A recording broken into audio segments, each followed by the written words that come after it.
Sejam muito bem-vindos ao nosso canal do CEF, o Centro Espírita Fraternidade do Ipiranga. Vamos iniciar em breve mais uma assistência espiritual aos animais. Busquem um local tranquilo e em harmonia.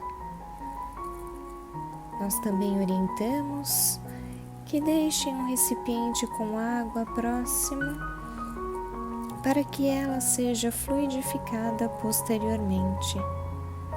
Durante esses instantes, procuremos manter o nosso pensamento em Jesus, o nosso Mestre, e a nossa mente tranquila.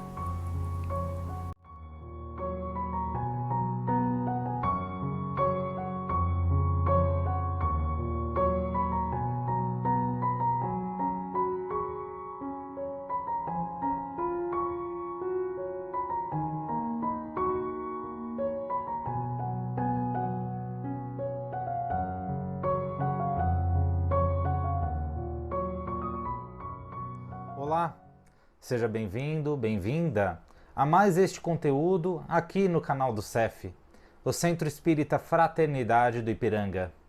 Lembramos a todos que estamos localizados na Rua Jorge Moreira, número 115, aqui no bairro do Ipiranga, bem próximo ao Monumento da Independência, Zona Sul de São Paulo. Confira na descrição desse vídeo os horários, dias e maiores detalhes de todas as nossas atividades presenciais.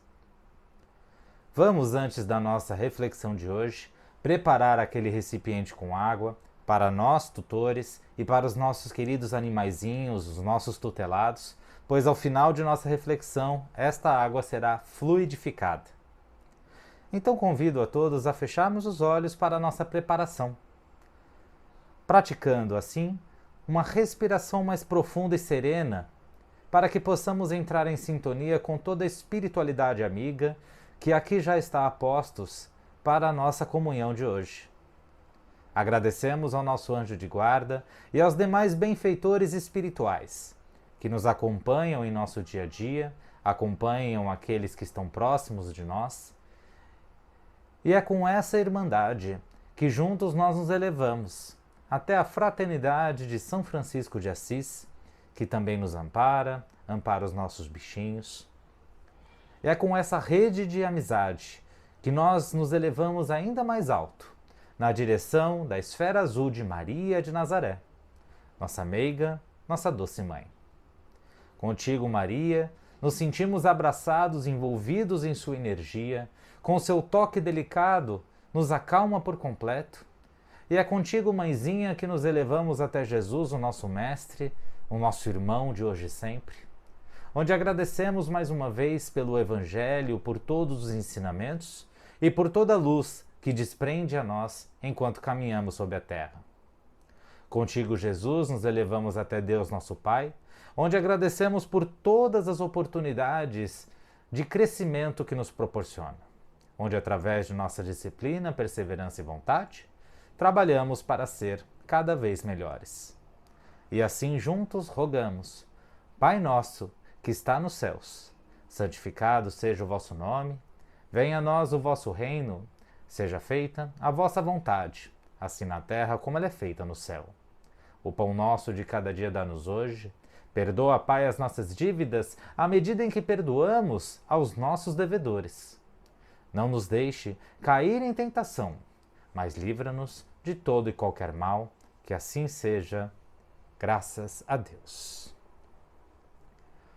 Na história da humanidade, de tempos em tempos, é conhecido de que um missionário, uma pessoa em específico, vem para fortalecer a mensagem da vida, a mensagem de amor, a mensagem de como a natureza funciona. Funcionou desde os primórdios, continua funcionando e funcionará por toda a eternidade, porque isso é Deus. Conhecemos esses missionários por diversos nomes: Moisés, Jesus, Confúcio, Buda, Chico Xavier, entre tantos outros. Mas aqui, neste mês de outubro, neste conteúdo dedicado aos animais, vamos falar aqui daquele que sempre em nossos conteúdos, sempre em nossos vídeos, nós invocamos, nós contamos com a presença. Francisco de Assis.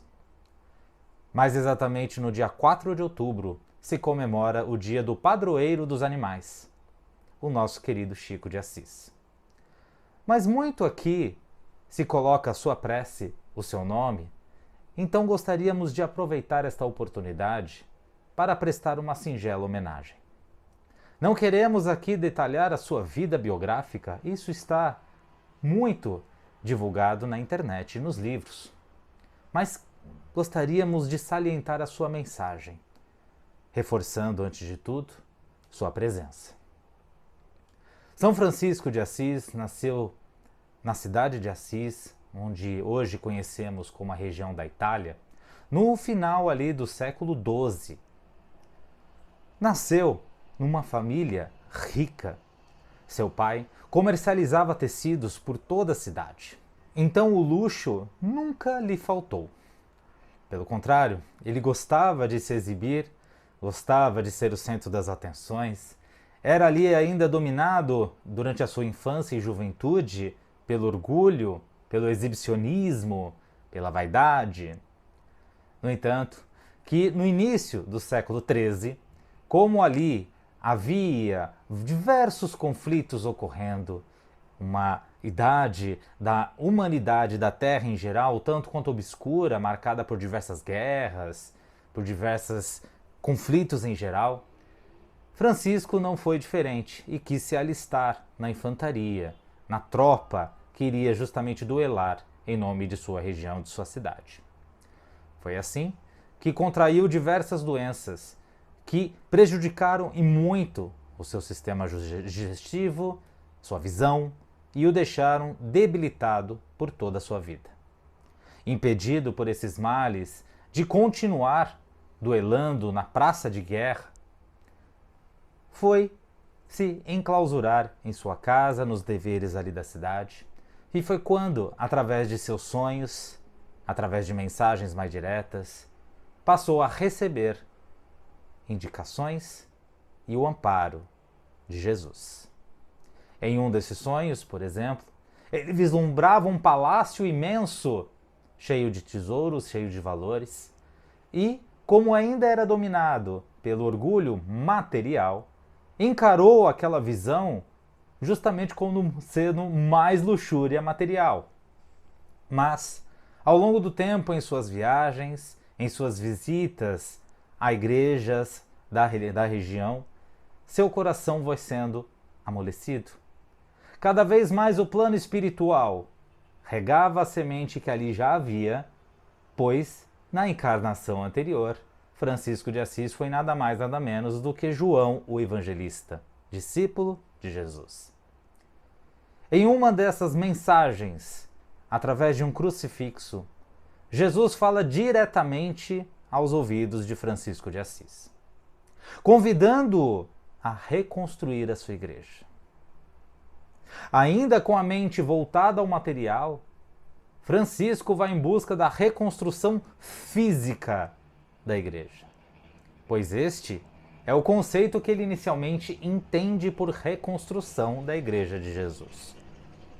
Mal sabia ele que nesta mensagem Jesus estava falando diretamente ao seu coração sobre o conceito mais nobre da Igreja, a reunião, o cristianismo, a assembleia em torno do Evangelho de Jesus.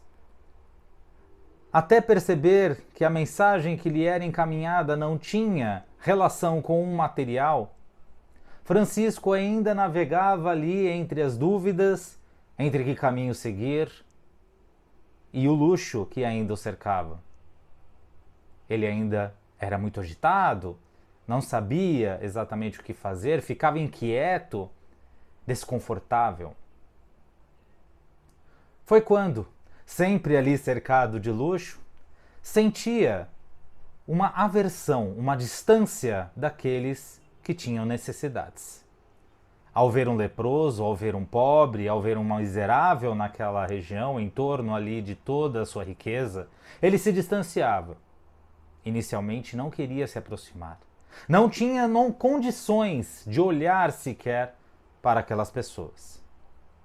mas um acontecimento ali mudaria, aí sim em definitivo, a sua vida para sempre. Pois, em um de seus passeios, em uma de suas andanças, ele se depara com um leproso que mal estava vestido num dia frio, onde aquele miserável lhe pedia assistência.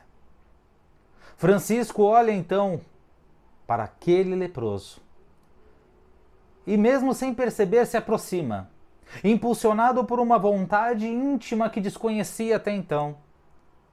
Francisco não pensa duas vezes. Tira as suas próprias vestes e as cobre com aquele pobrezinho.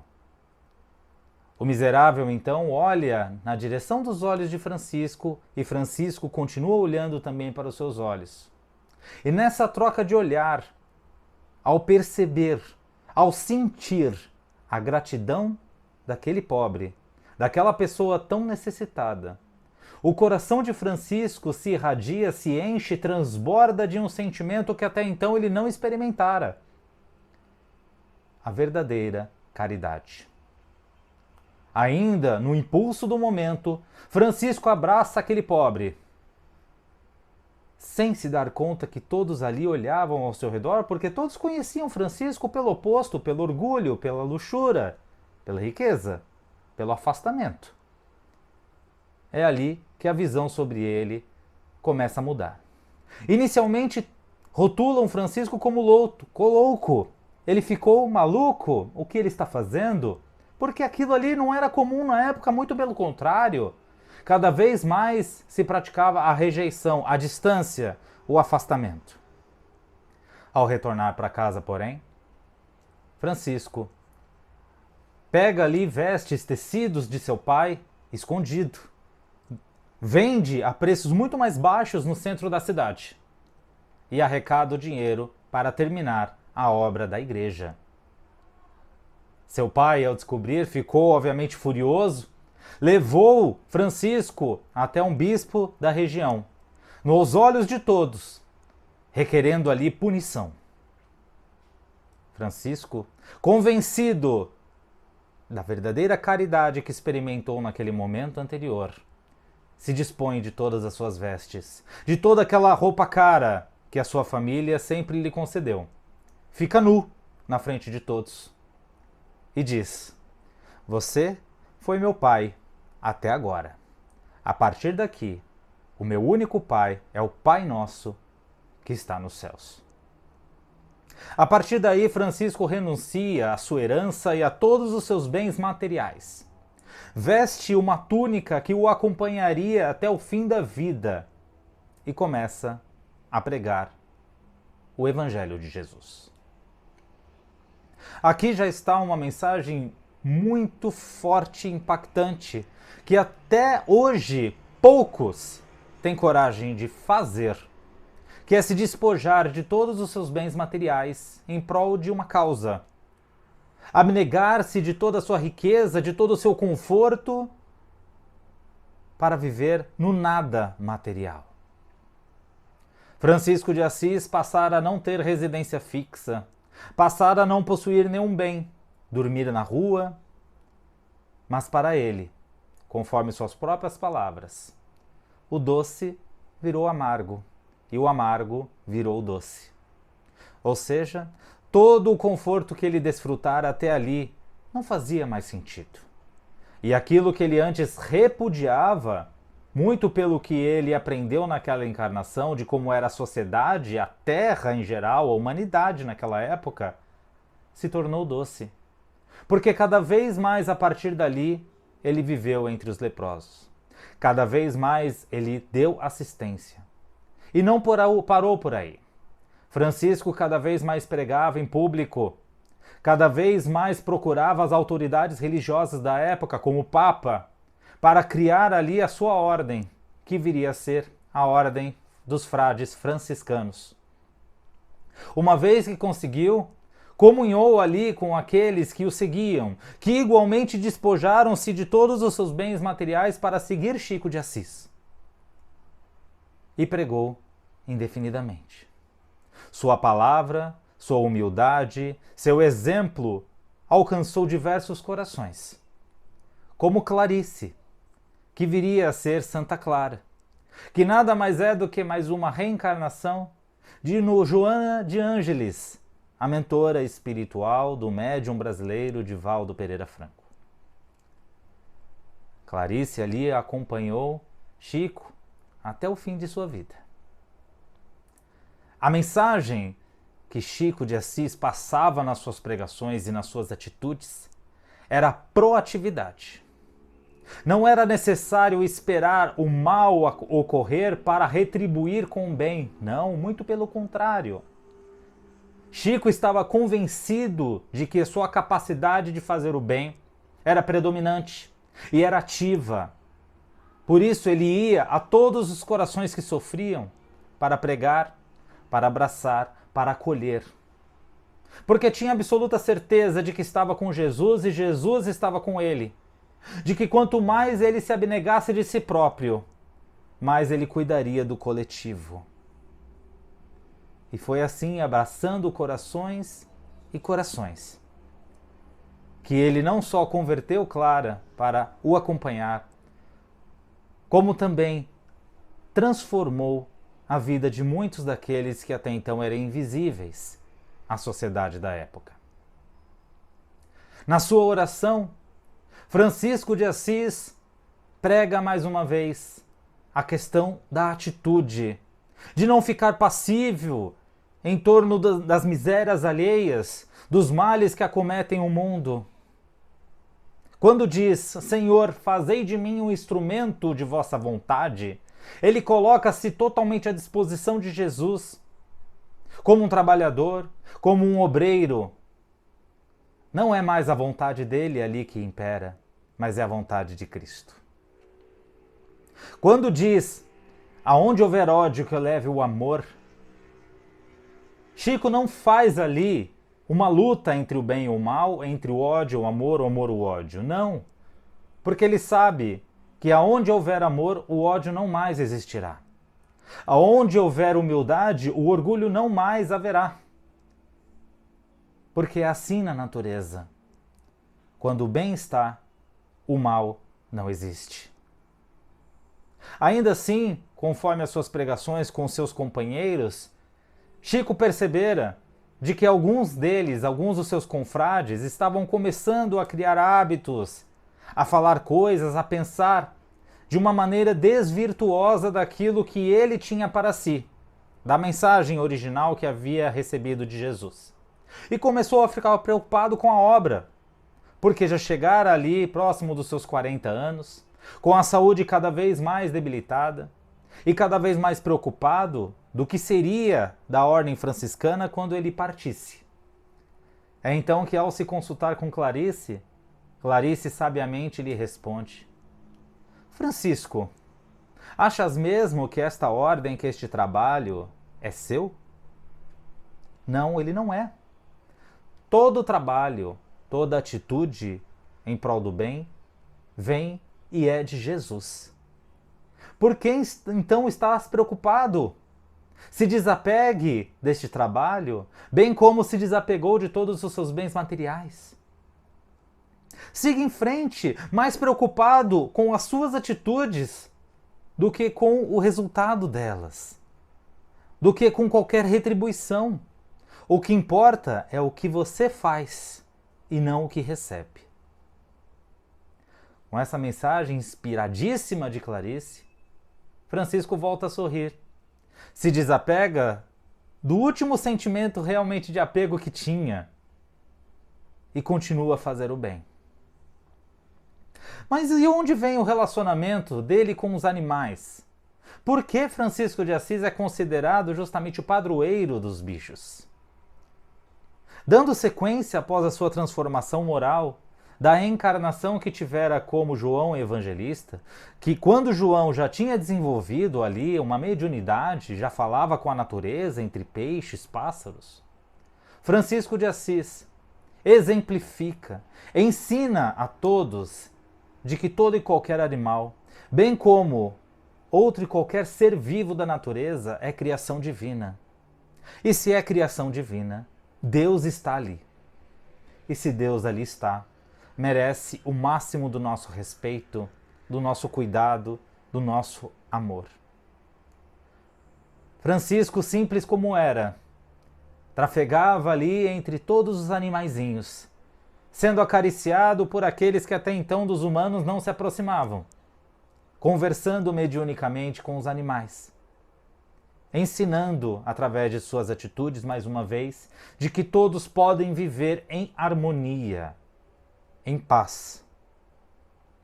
A própria imagem do presépio de Natal que conhecemos hoje foi demonstrada inicialmente por Francisco de Assis, onde ele demonstrou em praça pública como foi o nascimento de Jesus. No local simples, cercado de animais. Por isso, Chico de Assis é considerado padroeiro dos animais. Porque ele amou os bichos com tanto carinho, com tanto apreço, com tanto sentimento. Ele não condicionou o seu sentimento, esse amor, a apenas uma espécie mais dócil, mas a todas as espécies, desde as mais agressivas. Porque ele compreendera e exemplificava que, como criação de Deus, cada um merece viver, merece ter o seu espaço, o seu território respeitado. A terra é um lar para todos. E a sua ordem franciscana perdura mesmo após a sua partida aos 44 anos.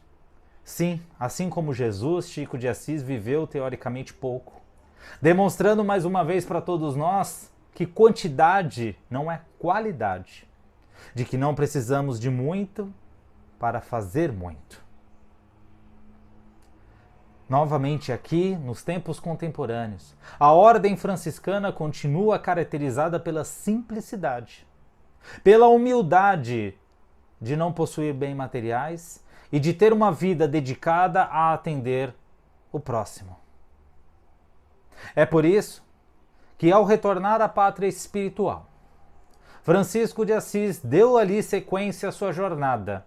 A fraternidade espiritual franciscana continua cuidando de todos nós, em especial daqueles que lutam pelo bem-estar dos nossos queridos bichinhos. Que possamos contar com este amigo, que possamos contar com esse espírito superior, com esse santo, com esse anjo no nosso lar. Tendo, acima de tudo, o seu exemplo de simplicidade, de ser feliz com pouco e de retribuir ao universo tudo que pode, em cada uma de nossas atitudes. A nossa homenagem a você, Chico de Assis. Que continue conosco e que cada vez mais nós possamos estar com você através de nossas atitudes de amor, empatia, boa convivência com todos os seres, desde humanos, principalmente aos animais. Então vamos nos aproximar mais ainda deste grande amigo, através de nossas vibrações. Convido a todos a mais uma vez fecharmos os nossos olhos para que possamos doar do fundo do nosso coração o melhor dos nossos sentimentos, o nosso sentimento de amor, onde juntos somos mais fortes. Assim vibramos desejando o bem universal, que na Terra predomine a paz acima de qualquer conflito. Vibrando pelo Brasil, por esta terra belíssima, por natureza, por toda a sua fauna, a sua flora, por todos aqueles que estão doentes, acamados, por todas as doenças que acometem os animais. Vibramos por aqueles que estão nas ruas, ainda desprovidos do mais básico para sobreviver. Por todos os animaizinhos abandonados ou vítimas de maus tratos. Vibramos pelos órfãos, pela idade idosa. Vibramos por aqueles que estão encarcerados. Vibramos por todos os lares da terra para que haja paz, união. em especial o nosso próprio lar. Vibramos por aquela pessoa que sabemos que mais precisa dessas vibrações. Pedimos licença para vibrar por nós mesmos e por nossa família, por nossos amigos, que possamos conservar a luz de Jesus e de Chico de Assis sempre para conosco. Vibramos pelo nosso tutelado, pelo nosso bichinho. E nesse instante, se mantendo nessa mesma sintonia, vamos imaginar que do alto, sob nós e sob o nosso animal, a luz de Jesus desce em todo o nosso corpo. Nos tocando da cabeça aos pés, vai revigorando cada molécula física. E de acordo com a nossa fé, adentra os nossos sentimentos, tocando profundamente o nosso coração. Que essa luz represente a energia de um passe e que possamos, junto da espiritualidade maior, absorver essa energia em nossa consciência com toda a nossa vontade. Mentalizando também que essa luz toca o nosso animal, o cercando das melhores energias. Vamos abraçando o recipiente com água que preparamos previamente, para que essa mesma luz que decorre por todo o nosso corpo, possa também ser levada a este líquido. Possa também estar na água do nosso animal, revigorando cada molécula, reenergizando essa água para que ela sirva também como sustentação espiritual nessa assistência de hoje. E assim, felizes pela presença de Jesus para conosco, elevamos o pensamento ao Pai Maior, a Deus, agradecendo por este momento, rogando graças a Deus. Muito obrigado, mais uma vez, pela sua presença, pela sua atenção neste conteúdo. Ainda não é inscrito em nosso canal? Se inscreva, compartilhe e curta este vídeo. É fundamental para que o YouTube e as demais plataformas digitais entendam que este conteúdo é importante, está sendo visto e que nós possamos levar essa mensagem a cada vez mais pessoas. Eu me despeço por aqui, rogando que Francisco de Assis abençoe a todos nós e que possamos cada vez mais seguir seu exemplo. Um grande abraço e até a próxima.